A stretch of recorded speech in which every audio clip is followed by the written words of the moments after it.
Audio social મીડિયામાં viral થયો છે અને એની અંદર એવું કહેવામાં આવ્યું છે કે કારીગરોએ 4 મહિના માટે કંપની બંધ કરવામાં આવે છે અને જ્યાં નોકરી મળે ત્યાં મેળવી લેવી। નમસ્કાર। ડાયમંડ ઉદ્યોગમાં ખળભળાટ મચી જાય એવા એક સમાચાર સામે આવ્યા છે। હજુ તો વેકેશન પૂરું નથી થયું અને કારખાનાઓ હજુ ખુલ્યા નથી। એવા સમયે ડાયમંડ ઉદ્યોગની એક પ્રતિષ્ઠિત કંપની અને જેના દેશ વિદેશમાં વેપાર ફેલાયેલા છે એવી કંપનીનો એક ઓડિયો સોશિયલ મીડિયામાં વાયરલ થયો છે અને એની અંદર એવું કહેવામાં આવ્યું છે કે કારીગરોએ 4 મહિના માટે કંપની બંધ કરવામાં આવે છે અને જ્યાં નોકરી મળે ત્યાં મેળવી લેવી એવો ઓડિયો મેસેજ વાયરલ થયો અને આને કારણે એટલો મોટો ખળભળાટ મચી ગયો છે કારણ કે આમ જ રત્ન કલાકારો મુશ્કેલીમાં છે અને આ ઓડિયો વાયરલ એ વાતની સાબિતી છે કે ડાયમંડ ઉદ્યોગ કેટલું જબરજસ્ત મંદીના અજગર ભરડામાં છે। તો આના વિશે હું તમારી સાથે વાત કરીશ। મારું નામ રાજેશ શાહ છે અને તમે જોઈ રહ્યા છો ગુજરાતના સૌથી મોટા ડિજિટલ ન્યૂઝ પ્લેટફોર્મ ખબર છે.com ને। ડાયમંડ ઉદ્યોગની એકદમ જાણીતી કંપની છે મારુતિ ઇમ્પેક્સ અને એના માલિકનું નામ છે સુરેશ ભોજપરા, એટલે લોકો આમ સુરેશ લાખાણીના નામથી ઓળખે છે। ભોજપુરા એમનું ગામ છે। હવે એમની કંપની એટલી બધી પ્રતિષ્ઠિત છે કે સુરતમાં તો કતારગામ વિસ્તારમાં એમની જાયન્ટ ફેક્ટરી છે જ, પરંતુ એ સિવાય સૌરાષ્ટ્રના અનેક ગામડાઓમાં પણ એમની ફેક્ટરી છે અને દેશ વિદેશની અંદર એમનો બિઝનેસ ફેલાયેલો છે। હવે સોશિયલ મીડિયામાં એક ઓડિયો વાયરલ થયો છે અને એની અંદર એવું કહેવામાં આવ્યું છે કે મારુતિ ઇમ્પેક્સ કંપની 3 થી 4 મહિના માટે બંધ કરવામાં આવે છે। માત્ર વોચમેન સહિત તમામ સ્ટાફને છૂટા કરવામાં આવે છે। એની અંદર કોમ્પ્યુટર ઓપરેટર સહિતનો તમામ સ્ટાફ સામેલ છે અને એવું કહેવામાં આવ્યું કે જ્યાં નોકરી મળે ત્યાં ચાલ્યા જાઓ અને ત્યાં ચાલ્યા જાઓ એવી સૂચના આ ઓડિયોની અંદર આપવામાં આવી છે।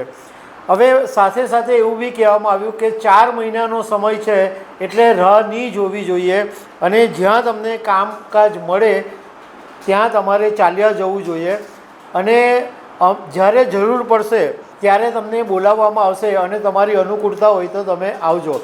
અત્યાર સુધી આપણે સાથે રહ્યા અને ખૂબ ખૂબ આભાર એવું પણ આ મેસેજની અંદર કહેવામાં આવ્યું છે। હવે તમે વિચાર કરો કે મારુતિ ઇમ્પેક્સના જે કારખાનાઓ છે સુરતની અંદર છે, ભાવનગરની અંદર છે, લાઠીની અંદર છે, બાબરાની અંદર છે, વલભીપુરમાં છે, બોટાદમાં છે, લગભગ 100થી વધારે ફેક્ટરીઓ છે અને 15,000 લોકો કામ કરે છે। હવે એક નિર્ણયને કારણે 15,000 રત્ન કલાકારો રસ્તા ઉપર આવી ગયા છે। તમે જસ્ટ ઇમેજિન કરો કે કેટલી કફોડી હાલત થઈ જાય જે માણસોની એક્ઝિસ્ટિંગ નોકરી હોય એ અચાનક ધાડ દેખીના બંધ થઈ જાય તો પરિવારો પર કેટલી મોટી આફત આવી જાય।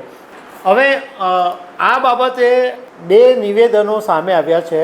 એક ગુજરાત ડાયમંડ વર્કર યુનિયનના ઉપપ્રમુખ ભાવેશ ટાંકે મીડિયા સાથેની વાતમાં એવું કીધું કે જ્યારે આ ઓડિયો સોશિયલ મીડિયાની અંદર વાયરલ થયો તો અમે પહેલાં કંપનીમાં તપાસ કરી અને કંપનીના માણસોને પૂછ્યું તો એમણે એમ કીધું કે અમારે મુંબઈ પૂછવું પડશે।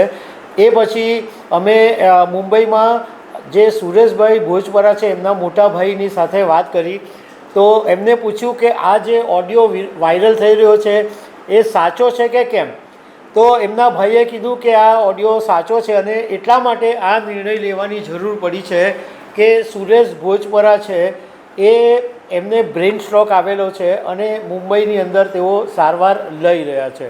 એટલા માટે અત્યારે 4 મહિના સુધી કંપની બંધ કરી દેવામાં આવી છે અને પાછી ચાલુ થાય ત્યારે બધાને બોલાવવામાં આવશે એવું આ ભાવેશ ટાંકે મીડિયા સાથેની વાતમાં કીધું। એ પછી જેમેન જ્વેલરી એક્સપોર્ટ પ્રમોશન કાઉન્સિલના પૂર્વ રિજિયોનલ ચેરમેન દિનેશ નાવડિયાએ પણ મીડિયાના એક કોટની અંદર એવું જ વાત કરી છે કે દિનેશભાઈ ભોજપરા છે એમને લગભગ 2-3 મહિના પહેલાં બ્રેઇન સ્ટ્રોક આવેલો અને મુંબઈની અંદર એમની સારવાર ચાલી રહી છે તો એના અનુસંધાનમાં આ નિર્ણય લેવાની ફરજ પડી છે। હવે આ બધી બાબત તો સોશિયલ મીડિયામાં આવી ગઈ, પરંતુ અમે થોડીક તપાસ કરી તો એવું જાણવા મળ્યું કે આ જે દિનેશ ભોજપરા હતા એ વન મેન શો હતા. એટલે પોતે જ રફ હીરાની ખરીદી પણ કરતા, પોલિશ ડાયમંડનું પણ બિઝનેસ કરતા અને બધો મતલબમાં એકલા હાથે જ બધું કામ કરતા હતા. હવે આ જે સુરેશભાઈ ભોજપરા એટલે સુરેશભાઈ લખાણી છે, એમના એક ભાઈ છે દિનેશ લખાણી, જે કિરણ જેમ્સની અંદર એક મોટું નામ છે, કિરણ જેમ્સના ડિરેક્ટર છે. અને એમણે આ જ્યારે એમના ભાઈને બ્રેન સ્ટ્રોક આવ્યો દિવાળી પહેલાં, ત્યારે રત્ન કલાકારોની દિવાળી નહીં બગડે એના માટે એમણે 2 મહિના સુધી કારખાનું હેન્ડલ કર્યું હતું દિનેશ એમના ભાઈનું. પણ એ પછી હવે નિર્ણય લેવાની ફરજ પડી કે હવે કારખાનું 4 મહિના માટે બંધ છે. સુરેશ લાખાણી વિશે બીજી પણ તમને એક વાત કરી દઈએ કે એમણે 6 નવેમ્બર 2022ની અંદર ભાવનગરની અંદર જબરજસ્ત મોટો એક સમૂહ લગ્નોત્સવ કરેલો. એમાં લગભગ 552 દીકરીઓના એમણે લગ્ન કરાવેલા. અને ભાવનગરની અંદર આ જ્યારે જાયન્ટ ઇવેન્ટ થઈ ત્યારે પ્રધાનમંત્રી નરેન્દ્ર મોદી આ કાર્યક્રમની અંદર હાજર થયેલા. અને ડાયમંડ ઉદ્યોગના બધા જ મોટા મોટા જે માથાઓ હતા એ પણ આ કાર્યક્રમની અંદર હાજર હતા. પણ મૂળ વાત એ છે કે હવે કોઈ બી કારણોસર જ્યારે 4 મહિના માટે આ કંપની બંધ કરી દેવામાં આવી છે, તો ડાયમંડ ઉદ્યોગમાં જે મંદીની વાત છેલ્લા 2 વર્ષથી ચાલે છે અને જ્યારે વેકેશન પડ્યું ત્યારે સામાન્ય રીતે 21 દિવસનું વેકેશન હોય, પરંતુ આજે 1 મહિનો ને 10 દિવસ ઉપર થઈ ગયા, પરંતુ હજુ પણ ડાયમંડ ઉદ્યોગની અંદર ફૂલ ફ્લેજમાં કારખાનાઓ શરૂ નથી થયા. અને ડાયમંડ ઉદ્યોગના વેપારીઓ એમ કહી રહ્યા છે કે હજુ પણ એવી કોઈ નિશાની દેખાતી નથી કે ડાયમંડ ઉદ્યોગમાં સળવળાટ આવે કે ડાયમંડ ઉદ્યોગ જોરમાં ચાલવા માંડે. તો આ ઘટના બહુ જ મોટું એક ઇમ્પેક્ટ છે કે જો આટલી મોટી કંપની બંધ થઈ જાય તો બીજી બધી કંપનીઓનો પણ વારો આવી શકે. અને આ 15,000 રત્ન કલાકારોના જીવન પર અત્યારે તો જોખમ આવી ગયું છે. તો દર્શક મિત્રો, આવી અનેક વાતો સાથે અમે તમને મળતા રહીશું. Thank you very much.